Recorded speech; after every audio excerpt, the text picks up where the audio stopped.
Good evening and welcome to Becoming Supernatural.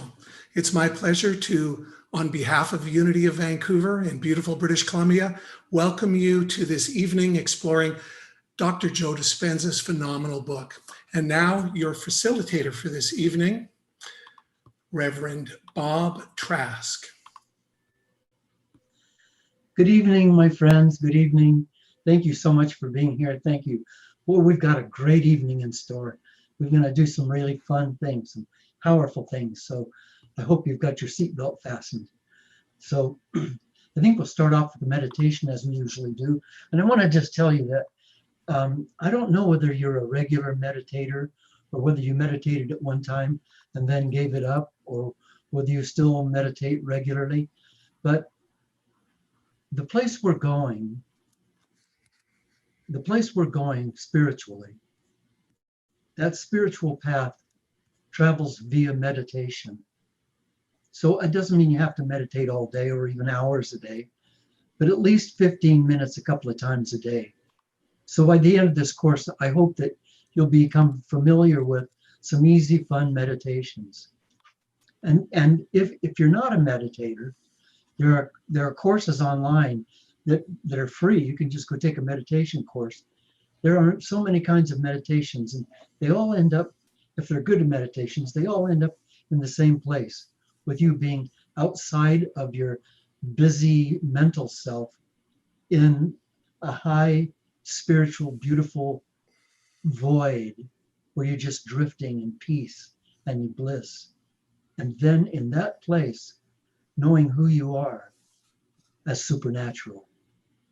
So let's just make sure that the bottom of our spine is up against the back of our chair, shoulders relaxed, face relaxed, breathing in through our nose, a nice full breath, holding it for maybe 3 or 4 seconds, and then just relaxing our body and let it naturally flow out, flow out, flow out, flow out, and make sure that our exhalations are twice as long as our inhalations,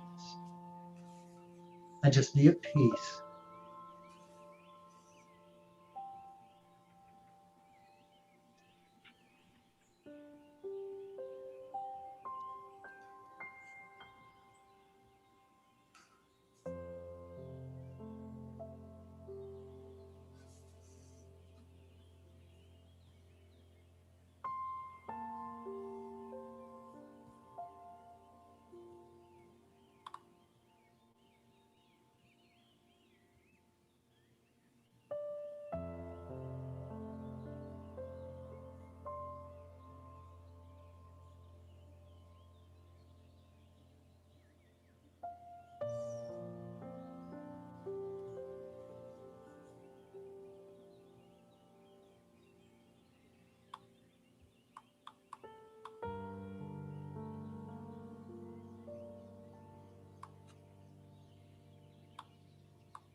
And can you, each time you exhale,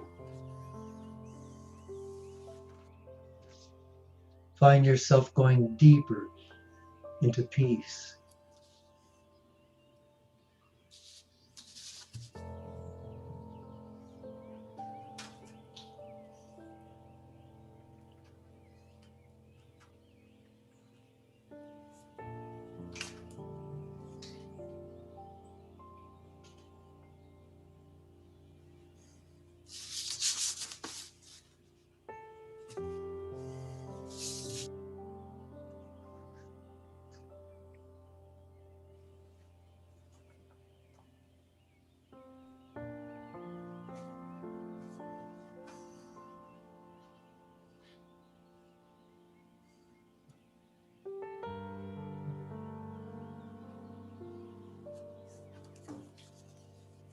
You are loved.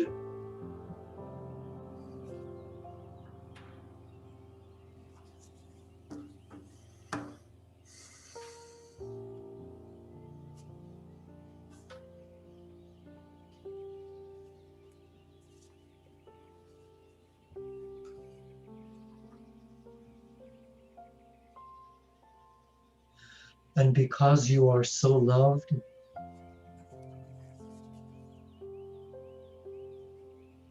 you are also blessed.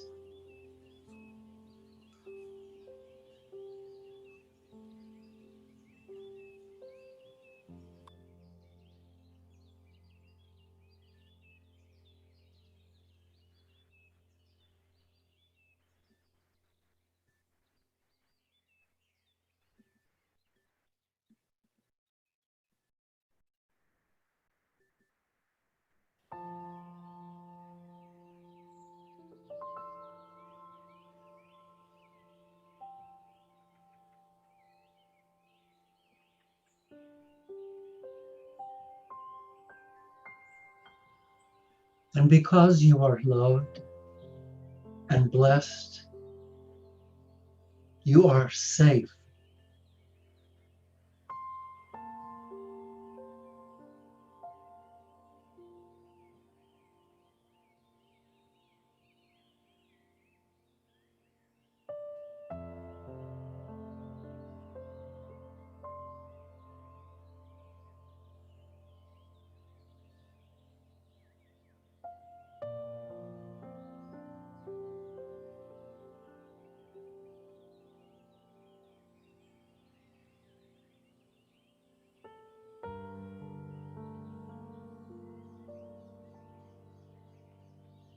And by the means of being blessed and loved and safe, you are free.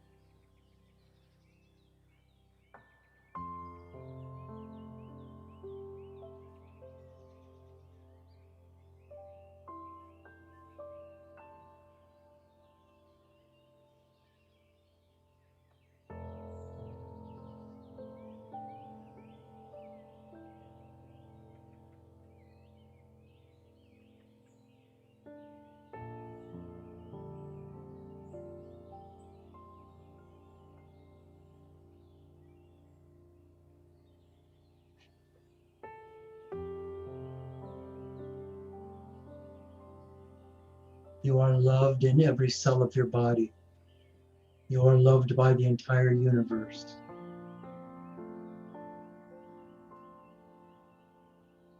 You are blessed in every cell of your body. You are blessed by the entire universe.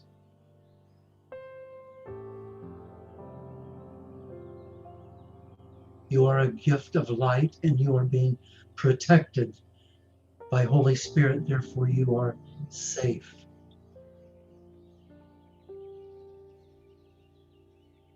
And because of that, dear friend, you are free to be you.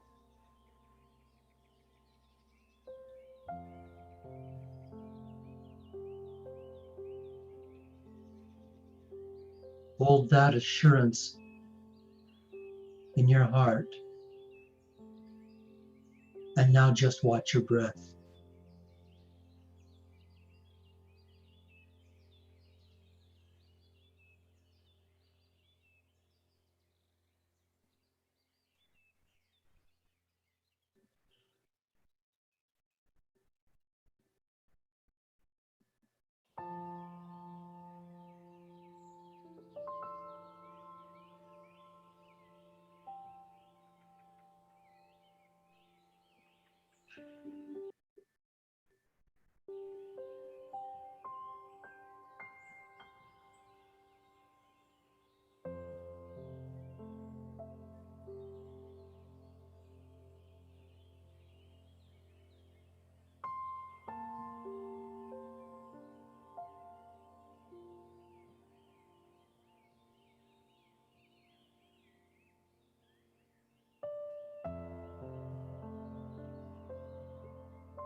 When I ask you to come back,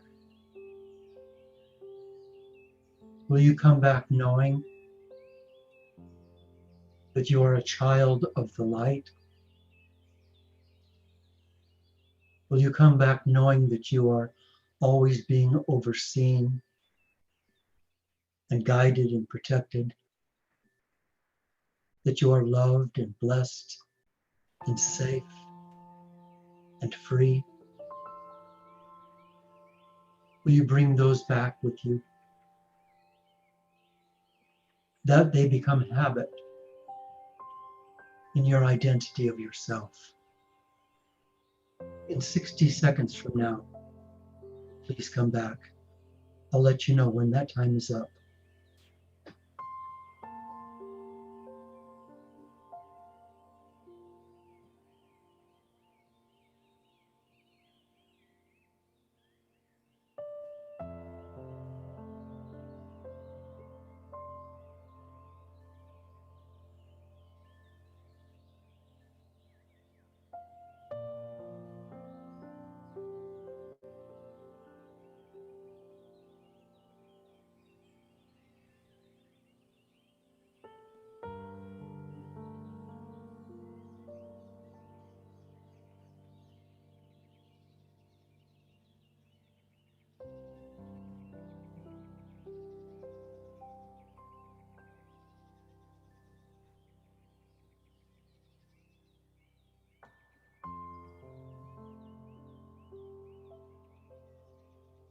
With one last peaceful breath, let yourself come back to the classroom, please.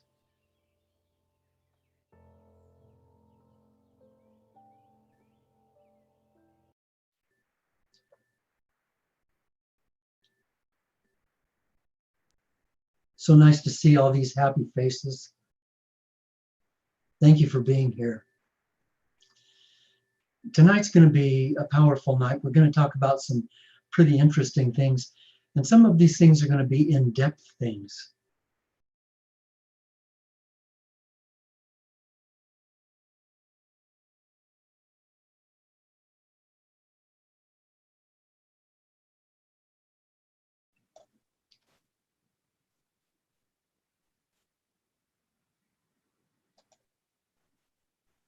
So this evening is going to be a powerful evening. It's going to be an evening of information and inspiration, one that might just change someone's life, maybe yours. What'll be important is that you stay right out on the edge of your mental seat with your feet hanging over. And at some point, you may even want to lean forward and fly. In this chapter, we learned several things. One of the things that the chapter started off with is the fairly adamant insistence that we be here now. I remember when Ram Dass first put that book out, Be Here Now, everybody thought it was a little bit squirrely, but we've become to realize that now is the only time, the only accurate time there is. Yesterday, last week, last year, when you were talking, all of that, that's not true. That's not time. Those are just imprints on a memory.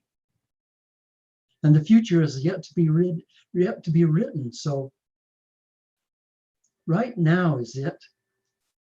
You know, a lot of people that I've worked with over the years say to me, I want to know God. I want to find God and know God. But see, God isn't in the past and God isn't in the future. And if you're not right here, right now, then you aren't with God. However you designate God to be. Great Spirit, Holy Spirit, the great mind, the creator, the one is right here, right now. And as incarnations of that majestic and divine light, you have the ability to create miracles. You have the ability to change any reality, to create any reality. But that ability to change or create a reality comes from being right here, right now. That's step number one. Step number two will be for you to be worthy of the bliss and the joy that will come from being right here, right now. The bliss and the joy. So, I just lost my page, so give me a second and I'll get it back. There it is. So, when I'm right here, right now, then I feel the energy of the present. Wherever you're sitting right now, can you feel what I'm talking about? If you don't think about tomorrow or in a few minutes or in the past, if you let your mind be right here, right now, can you feel the energy in your body? Can you feel the energy in your mind and your brain? And as you're sitting there looking at the camera or looking at the monitor, looking at my image, will you realize that around you is space and that you are made of space and that everything solid that you see around you is made of space and it's being held in form by the mind, by the presence that is the space. And so we are energy. We are energy. We come out of the great divine matrix as energy. And we hold our bodies together and our lives together with that energy. And if it's a coherent energy and it's flowing, oh, then it's beautiful and life is beautiful. Energy is frequency, and frequency carries information. Energy is frequency, and frequency carries information. May we have the first slide, please?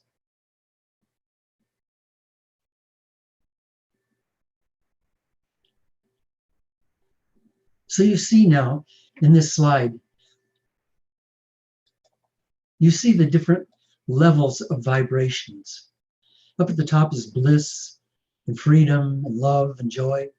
And the farther down you go, the slower and the deeper the vibrations get. And the slowest vibrations down at the bottom are pain and lust and survival emotions. And when we get to that slow, then we get close to being matter. We're no longer spirit, we begin to be solid matter. But the higher vibrations, just look at that. Bliss, freedom, joy, love, appreciation, gratitude, will, power. All of those are of the spirit. Those are all of you becoming who you came here to be. And so those are guided by your emotions, aren't they? So that energy that I was talking about, that's emotional. That's emotional energy. Thank you, Randy, for that slide. You know, we live by habit. I know you saw a lot of that in this chapter, and you've seen it before in other teachings of Dr. Joe Dispenza's, but we find security, we find safety in replication. And so we replicate our lives day by day. We do the same things today that we did yesterday and the day before yesterday. 95% of the thoughts you're thinking today, you thought yesterday and the day before, and you will think tomorrow. That's addictive behavior. That's living by habit. It feels safe because we don't have to face the unknown. But it gets awfully old after a while, and we're not here to sit in a rocking chair. We're not here to go around in tiny circles and keep replicating ourselves. We're here to discover the grandeur of life and the power and the spiritual beauty of who we are and who each other are. Otherwise, we begin to live by autopilot, don't we? I was a sea captain, and when we had autopilot, you'd get out to sea and you'd set a course, and you put on autopilot, and then you could just stand there and the boat would just steer itself. And one night I was going along shore, about 20 or 30 miles off the beach, headed south in Latin America. And I had two other captains on board, and they had the watch, and my cabin was right off the wheelhouse, and so I was asleep in my bed, and I felt something was wrong. And I got up, and just something felt funny. And I got up and I went into the wheelhouse, and it still felt strange, but the captain on watch was standing there watching the wheel and looking at the radar, and we were on course. The course that was set, we were on that course. And I went and looked in the radar. When I said he was watching the compass, not the radar. I went and looked in the radar, and there was a jutting peninsula of land coming out from the mainland right in front of us. And we were only about 200 yards from it, going full speed. And what I had felt was the waves coming back off of that shore. Because earlier, someone on watch was supposed to have turned and gone out to sea about 15 or 20 miles and then taken that course south. But that didn't happen. Whoever was on that watch missed it. Didn't happen. So you can be on automatic pilot. You don't know how you got to the store. You don't know how you got home. You're not paying attention. Your autopilot is driving everything, and your autopilot's running everything, and it's okay. But it's not okay because you're not there. There was a beautiful yellow bird sitting on a green branch, yellower than any bird you've ever seen, but you didn't see it because you were somewhere else. I know, because I know what I'm talking about, because I've lived my life like that, in fantasies, watching home movies on my eyelids. But autopilot is what we're going to get away from being. Can we see the next slide, please, Randy?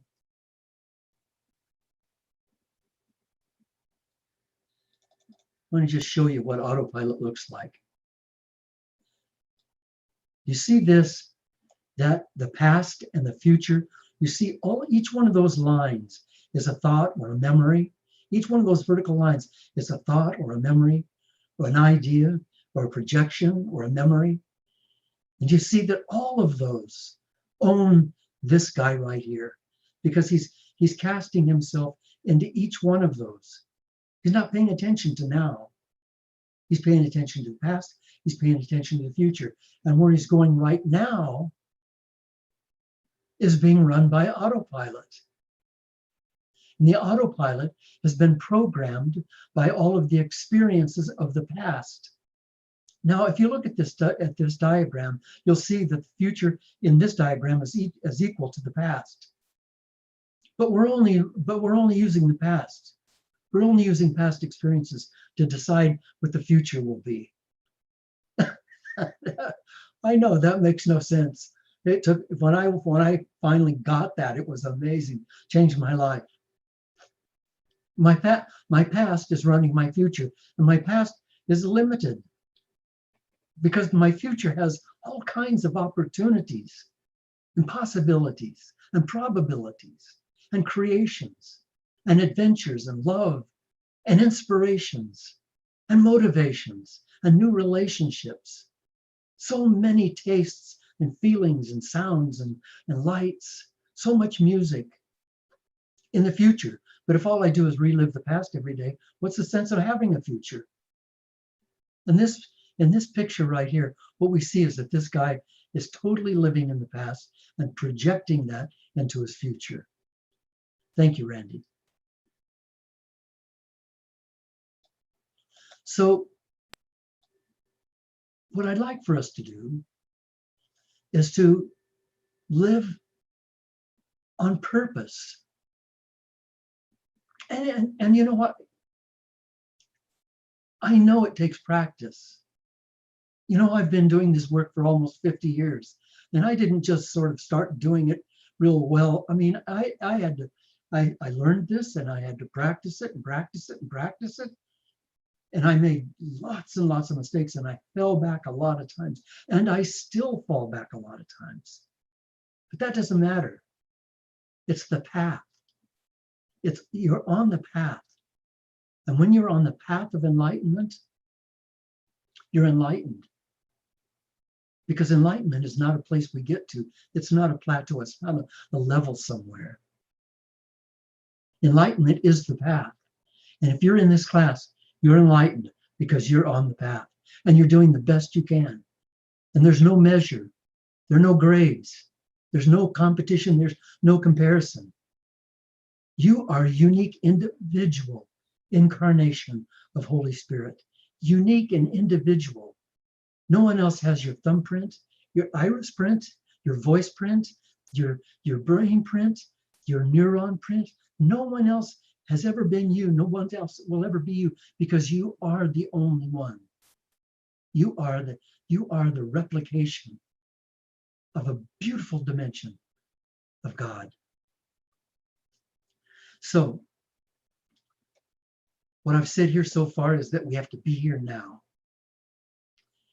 And our affirmation is, I am right here, right now, and I'm filled with love and forgiveness, or I'm right here, right now, and I am a good and worthy person.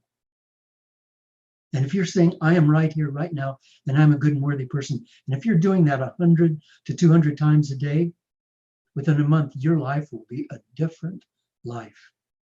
And your identity will be a different identity. And suddenly, life will come awake around you as it never has before. So I'd like to hear your thoughts. I'd like to hear some sharing. We're going to just take a little while and I want to just be able to hear you and hear what your thoughts are. So Bob, unmute yourself and jump in. Bob, if I could, I'd like to just interject with a little bit of process and instruction. In order to honor the people who are stepping up first to speak, we'd like to implement tonight a system of raising the hand. And there's an icon that can be accessed at the bottom of your screen, or depending on your device, wherever your menu is. You bring your menu up and you'll see there is a item, usually towards the right side of the menu, called reactions. When you click on reactions, there is a button at the bottom of that window called raise hand. And you see, I click it now and you see it put a hand up in my window. If you'd like to share, put your hand up and then you will be sorted in order. We believe we will find that out tonight, but you will be sorted in order and then we can move through people in the order that they have put their hands up. Bob, this is Decatur. Decatur, my brother. Yeah, I wanted to tell you a story that's relevant to what you're talking about. Many years ago, I bought a book called The Power of Now. And I thought, everybody says this is a good book. Maybe someday I'll read it. So I had that book on my bookshelf for 7 years. Finally, one day I picked it up. And I could not believe how profound the message was about being in the present, as opposed to where most of us are, which is either commiserating about the past or anxiety about the future. And it made such an impression on me that I took it into a Starbucks and I started to highlight everything that was relevant. And then I brought a notebook in and I started to write down everything I'd highlighted. So here I am in this same Starbucks in Santa Cruz for weeks. Finally, a guy walks up to me and he goes, you know, you're never going to finish that book. And I thought, it's okay. I got the message, and the message was loud and clear. And I can be in the present and know that I'm right where I belong. Thank you, Decatur. Thank you. When you are becoming, or you are on your spiritual, for me, being on my spiritual path, when I do have this blip that I had this week, it really derailed me. It made me feel like, oh, all this understanding and work, and you're really just not getting anywhere. And so that was the story. And I realized, no, actually, you feel it so profoundly because it's not common, because it hasn't been common, because my ego is not engaged commonly. So it was a bit of a manic week. So it was very interesting. I just thought I'd share that with you and let you all know how vulnerable, this trip can be sometimes. Thank you, Dee. I want to talk a little bit about this, and I want to mention this to all of us, not just to Dee. And that's to begin with, I want to honor your courage, because when you get to the place that you were this week, you have two choices every second. I can either fall into this pit, or I can keep trying to climb out. And as I keep trying to climb out, it doesn't work. I find myself getting desperate. I can't get out of this anxiety. I can't get out of this darkness. I can't get out of this pain. I don't know how to think that'll make, but you keep trying, and eventually you make it. And I just want to honor you for doing that. And all of the rest of us, you've all been where Dee was this week. Every one of you have been there. Maybe this week. I was there this week. I was there this week. Here's what happens. We grow. The path is not like this. The path is not like this. The path is like stair steps. And each time you come to a new challenge, you're trying to get up on the next step. And it's new to you. And it's harder than anything you've done before. But you're on that level now.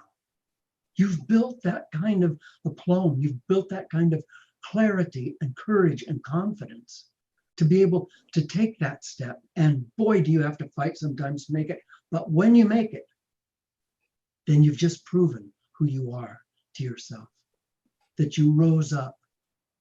And I can tell you, the streets are littered with people who didn't rise up.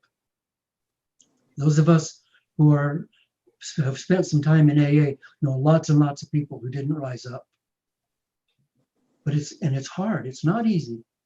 Life is not easy. If it's lived well, it's not easy. But I remember when my daughter was playing soccer, and her team was not the best team. It was a really good team, but it wasn't the best team.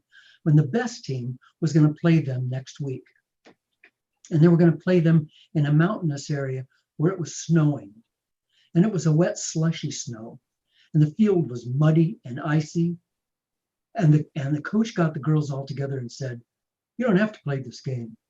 These girls are already going to take the championship." And the girls went, "Are you kidding me? Let us at them." They knew they were going to get beat, but they wanted to play, and they did their damnedest. It was a beautiful, beautiful game. Muddy, slushy, cold, but they did their damnedest. And you know what? That's what we're doing here. And there's some of us that are out on the field, and there's some of us that are up in the bleachers watching. But this is not a spectator sport, this thing called life. This is a participatory sport, and you've got to be in it. You've got to be in it and doing it. Dee, I really appreciate you. I appreciate your courage. I really appreciate you taking the risk to share that with us, because it's a story we needed to hear. I want to read to you folks something from, if you have your book, you can do this, from page 36, if I can find page 36 here right quick.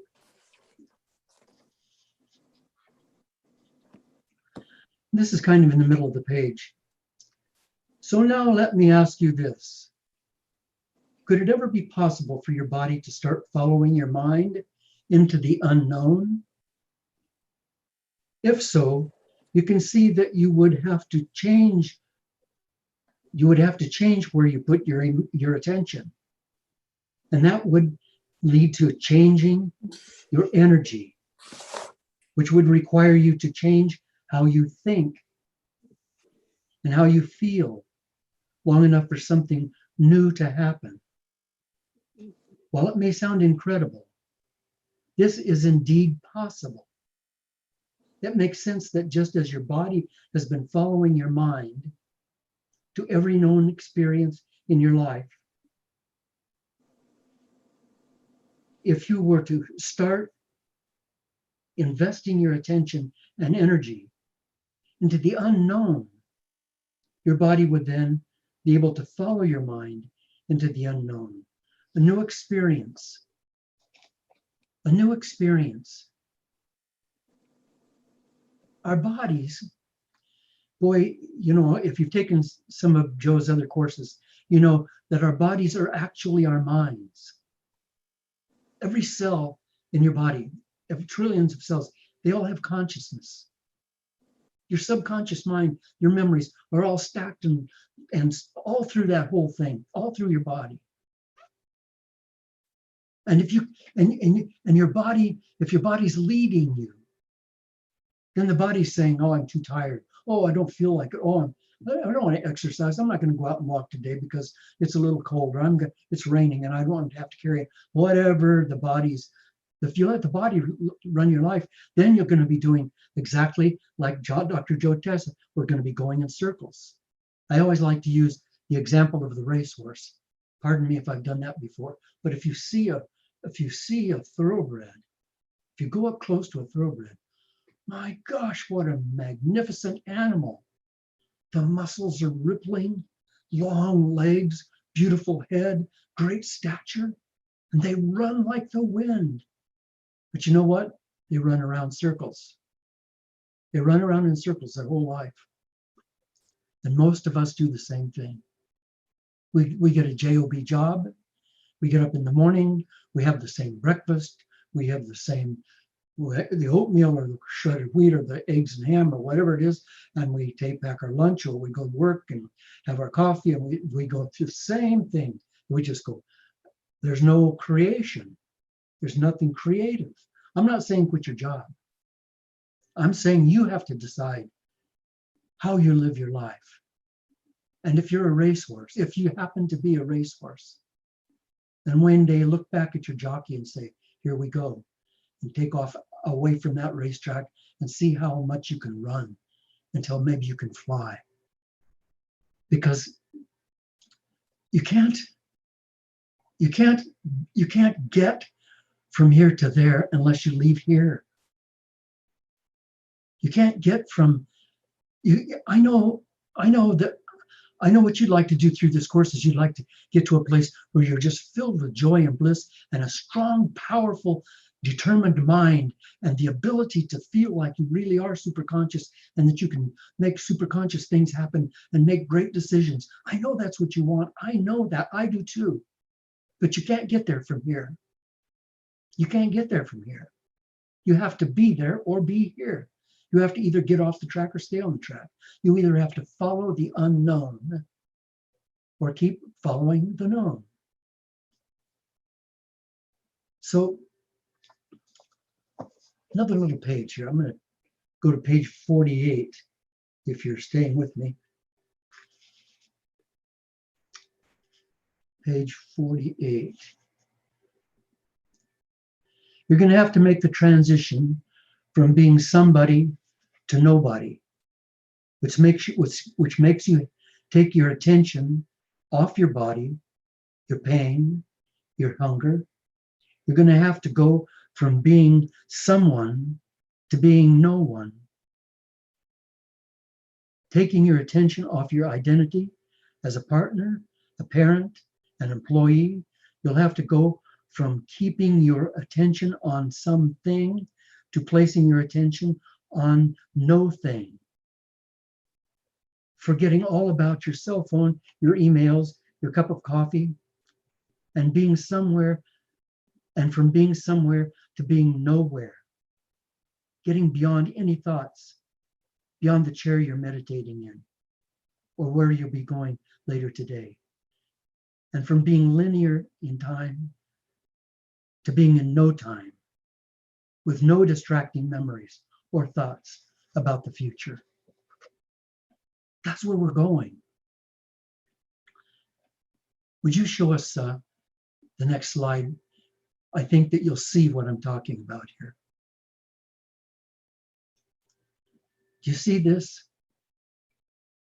Where we put our attention is where we put our energy.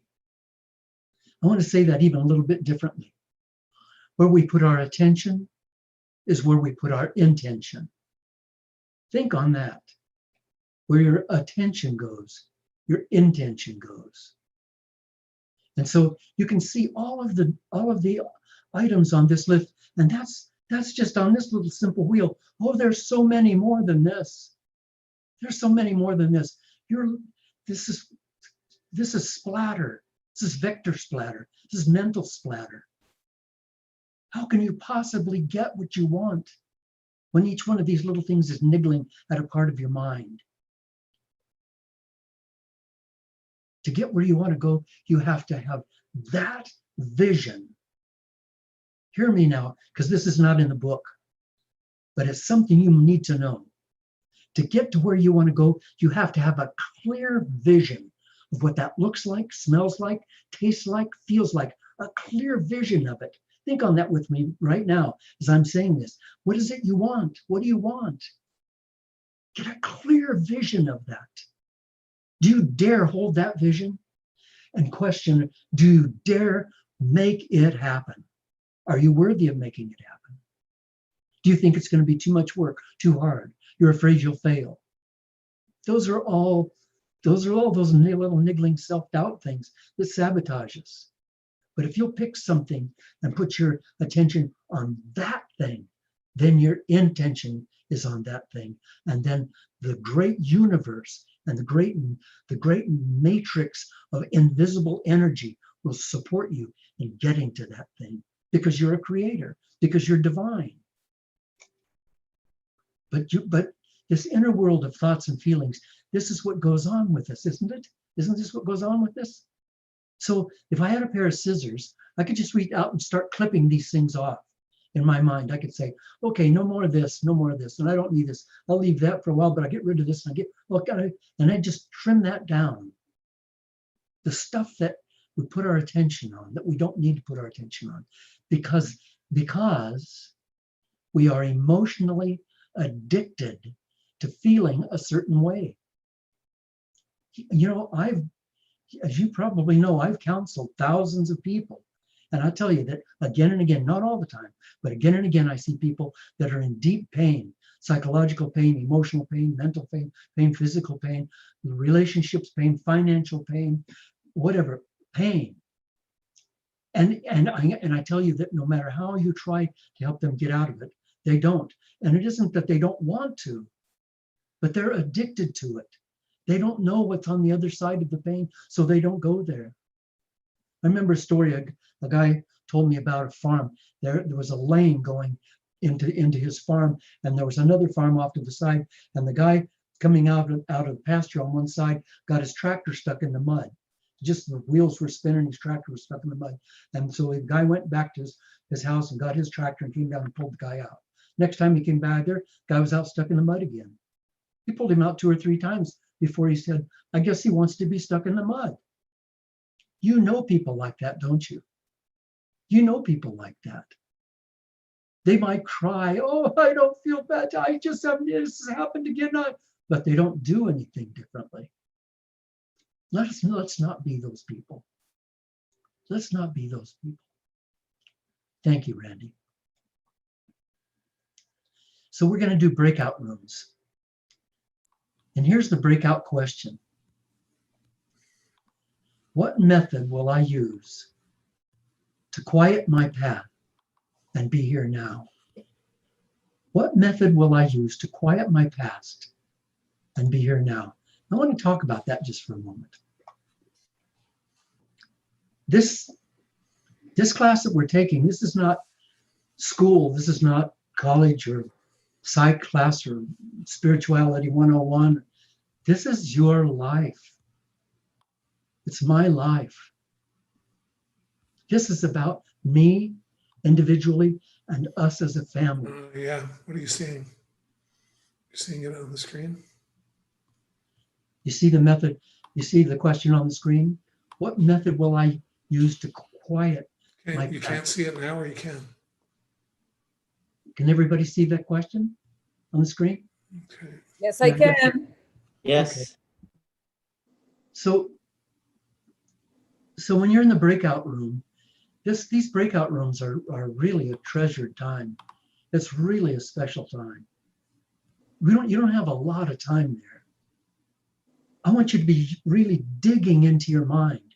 Don't think a new way. Don't think like you thought yesterday or the day before, the day before. Think of a new way.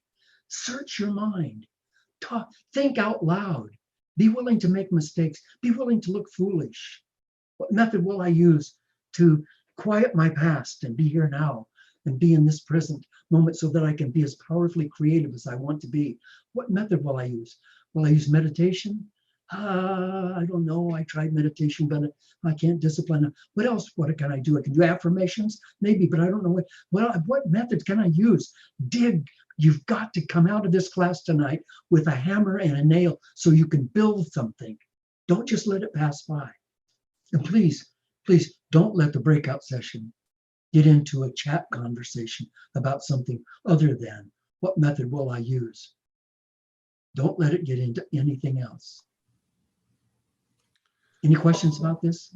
Yeah, Bob, can I ask how many minutes will there be for, like, how many minutes per question per person would you like? I think